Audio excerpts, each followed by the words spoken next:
I do think India is the world's largest democracy. I think at the end of the day, we will come together. I think a lot of it. अमेरिकी वित्त मंत्री Scott Bessent, जो कुछ दिनों पहले तक भारत को खुलकर चेतावनी दे रहे थे, आज भारत से दोस्ती की दुहाई दे रहे हैं। अमेरिकी वित्त मंत्री स्कॉट बेसेंट ने कहा, मुझे लगता है कि आखिरकार हम लोग साथ आ जाएंगे। I do worry that India is being driven closer to Russia and China. अब भारत के आत्मविश्वास को देखते हुए अमेरिका यू टर्न ले रहा है। आंखों में आंखें डालने वाला एक वाहिद मुल्क वो इंडिया ही निकला है, जिसने अभी तक अमेरिका को आंखें दिखाई कि भाई आप जो मर्जी कर लें, आप टैरिफ लगाएं, आप हम पे पाबंदियां लगाएं, आप हमें कॉल करें, हम हर चीज को रिजेक्ट करते हैं। तो गैस पाइपलाइन बिछा दी, अब ईरान कह रहा है जी कि पाकिस्तान जो है इस पर अब अमल दरामद करे। पाकिस्तान अमल दरामद नहीं कर रहा, प्रेशर्स का हमें पता है, जाहिर बात है अमेरिका जो है उससे सैंक्शंस का खतरा है। स्पेशली अगर देखा जाए तो ट्रम्प के मुंह पर एक बहुत बड़ा तमाचा पड़ता हुआ दिखाई दे रहा है, और जहां पर कह लें कि नरेंद्र मोदी ने ट्रम्प की कॉल्स तक रिसीव नहीं की है, ये एक अच्छा खासा सबक दिया गया है ट्रम्प को। India grows at 6 to 7% per year. The Chinese foreign minister has been in India, and he met not only with his Indian counterpart S. Jaishankar, but he also met with Prime Minister Modi. Trump is not very popular in the United States. His approval rating is falling. His policies don't make sense. USA की तो कोई value नहीं रही, अब तो कोई USA पे बात ही नहीं कर रहा, सब अब तो सारे इंडिया इंडिया इंडिया और रशिया रशिया रशिया, यही दोनों चल रहे हैं। The BRICS is the grouping that says we are half the world economy. West को अगर आंखें दिखाने में सबसे पहले अगर किसी ने कोई काम किया है, वो मुझे इंडिया ही नजर आ रहा है। नमस्ते दोस्तों, जय हिंद। भारत पर अमेरिका द्वारा लगाया गया 50% टैरिफ बुधवार को लागू हो गया। इससे भारत और अमेरिका के बीच संबंधों में भी खटास आ गई है, लेकिन इसके बाद अब अमेरिका के सुर बदले हुए दिखाई दे रहे हैं। डोनाल्ड ट्रंप के करीबी और अमेरिकी वित्त मंत्री स्कॉट बेसेंट ने एक बड़ा बयान दिया है। उन्होंने अमेरिकन मीडिया को इंटरव्यू देते हुए कहा है कि उन्हें उम्मीद है कि आखिरकार अमेरिका और भारत दोनों एक साथ आ जाएंगे। समाचार एजेंसी फॉक्स बिजनेस को एक इंटरव्यू देते हुए स्कॉट बेसेंट ने कहा, मुझे लगा था कि मई जून में हम कोई समझौता कर लेंगे। भारत शुरुआती समझौतों में से एक हो सकता है, लेकिन भारत ने बातचीत के लिए अपने दरवाजे खुले रखे हैं, लेकिन कृषि और छोटे निर्माताओं जैसे क्षेत्र में कुछ सीमाएं रखी हैं। स्कॉट बेसेंट ने कहा कि भारत दुनिया का सबसे बड़ा लोकतंत्र है, अमेरिका दुनिया की सबसे बड़ी अर्थव्यवस्था है, मुझे लगता है कि हम एक साथ आ जाएंगे। उन्होंने अपने जवाब की शुरुआत में कहा, ये एक बहुत ही जटिल रिश्ता है। वेस्ट का हमेशा से ये ख्याल रहा है कि 200 साल तक हमने कह लें कि भारत के ऊपर हुकूमत की है, तो भारत कह लें कि एक बार्बेरियन स्टेट नजर आती है, एक कह लें कि ऐसी स्टेट नजर आती है जिसकी सोच इतनी अपर क्लास की नहीं हो सकती है। लेकिन अगर आज के दौर की बात की जाए तो भारत कह लें कि चौथी बड़ी इकोनॉमी, फास्टेस्ट ग्रोइंग इकोनॉमी हम लोगों को नजर आ रही है, और ये वेस्ट के ऊपर एक बहुत बड़ा तमाचा है।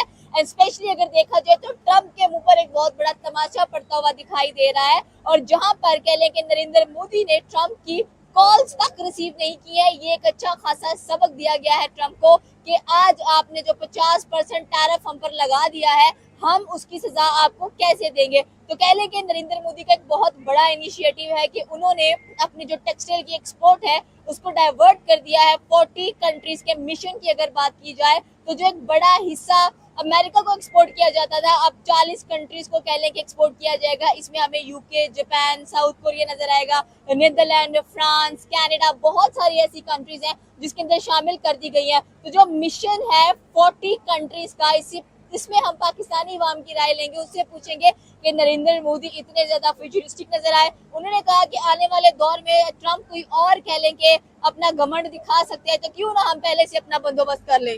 नहीं, डेफिनेटली आपने बड़ी जबरदस्त बात की। मैं यहाँ पे ये बात करना चाह रहा हूँ, वेस्ट ने हमेशा से ही एशिया को दबाया है। एशिया के किसी न किसी मुल्क पर चढ़ाई करते नजर आया।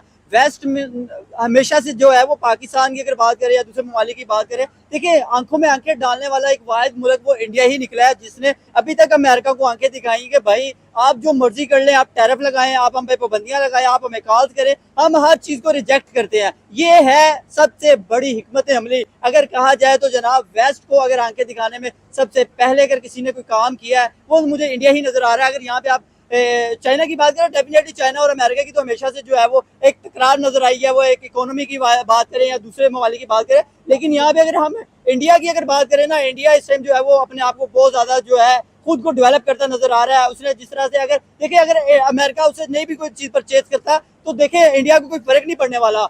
इंडिया ने बाकी 40 या दूसरे जो कंट्रीज ममालिक हैं उनके साथ अपने रिलेशंस बेहतर करने की कोशिश की है, उनके साथ अपने ताल्लुकात बेहतर किए हैं ताकि वो अपनी प्रोडक्ट उन तक पहुंचाएगा, उन तक सेल करेगा, उन तक तेल पहुंचाएगा, उन तक दूसरी दुनिया की चीजें पहुंचाएगा और सस्ती और मयारी चीजें मिलेंगी। डेफिनेटली इंडिया को भी फायदा होगा, दूसरे ममालिक को भी फायदा होगा। टेक्सटाइल कह लें कि एक मेजर कंपोनेंट नजर आता है आपकी कंट्री का एंड मेजर एक्सपोर्ट इंडस्ट्री भी नजर आती है। अगर हम अपने टेक्सटाइल की बात करें तो हमारे यहाँ आपने देखा बांग्लादेश शिफ्ट हो चुकी थी वो, लेकिन इंडिया ने ये नहीं कहा कि हम कहीं और शिफ्ट कर देते हैं। हमारे पास अगर कह लें कि अमेरिका को बिगेस्ट एक्सपोर्टर नजर आते थे, लेकिन उन्होंने कहा कि हम इसका रुख चेंज कर देते हैं। जैसे नायरा रिफाइनरी की बात कर लें, उसके ऊपर टैरिफ लगा दिया। नेटो ने कहा कि ये बहुत अच्छी स्ट्रेटेजी है, बहुत ज्यादा जबरदस्त उन्होंने काम किया है। वो मतलब अमेरिका पे रिलायबल नहीं हुए, मतलब अमेरिका के ऊपर डिपेंडेंट नहीं हुए। उन्होंने ये नहीं कहा कि हम अमेरिका के जो है वो नीचे लग के उनकी मानेंगे। जैसे हमेशा से पाकिस्तान अपने जितने भी मसाइल होते हैं, जितने भी क्राइसिस होते हैं,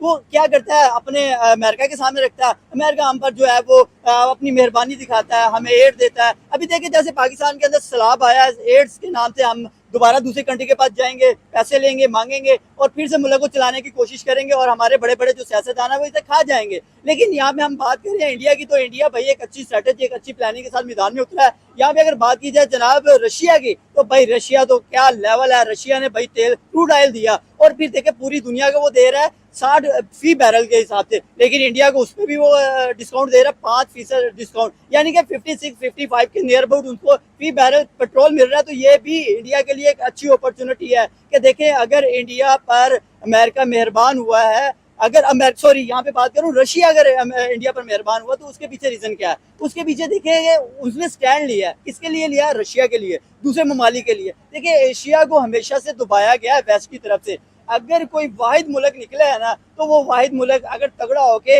अपने आप को आगे लेके आया तो वो इंडिया है। इकोनॉमी वाइज अगर बात करें तो वो दुनिया की चौथी बड़ी इकोनॉमी ऐसे नहीं बन गया, उसने अपने आप को डेवलप किया। वो टेक्नोलॉजी में हो, वो आईटी सेक्टर हो, वो एजुकेशन हो, वो ऑटोमोबाइल इंडस्ट्री हो, दुनिया के किसी भी इंडस्ट्री की अगर बात करें उसमें हम ये कह सकते हैं कि इंडिया ने देख लें कि गुजरात के अंदर ईवी एक और ईवी को इंट्रोड्यूस करवा दिया गया है, तो इट मींस कि वो अपनी इलेक्ट्रिक व्हीकल्स को इतना प्रमोट कर रहे हैं। वो अपनी मैंने जैसे नायरा रिफाइनरी की बात की, कहा कि ठीक है, और वही 72,000 करोड़ लगा कर उन्होंने कहा कि ठीक है आप लोग अफ्रीका की तरफ चले जाते हैं। तो ये एक स्ट्रेटेजिक माइंड होता है। ये चीज जबरदस्त आपने बात की है, लेकिन इसमें मैं कुछ चीजें मजीद भी ऐड करता जाऊंगा कि इंडिया की कुर्बतें जो है वो हमारे हमसाया मुल्क चीन के साथ बढ़ती नजर आ रही हैं। उसके पीछे क्या स्ट्रेटेजी है, क्या प्लानिंग है? उसके पीछे ये प्लानिंग है, ये स्ट्रेटेजी है कि वो चाहते हैं कि भाई हम लोग इकट्ठे हो जाए इस खिते में, क्योंकि इस खिते को हमेशा से जो है वो डिप्रेस किया गया, उसको किसी न किसी तरीके से जो है वो नीचे जमीन की तरफ जो है वो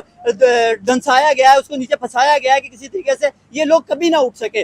वेस्ट हमेशा से जो है वो अपने आप पर, अपने लोगों पर जो है वो ये कहता रहा है कि भाई एशिया कभी हमसे आगे ना बढ़े।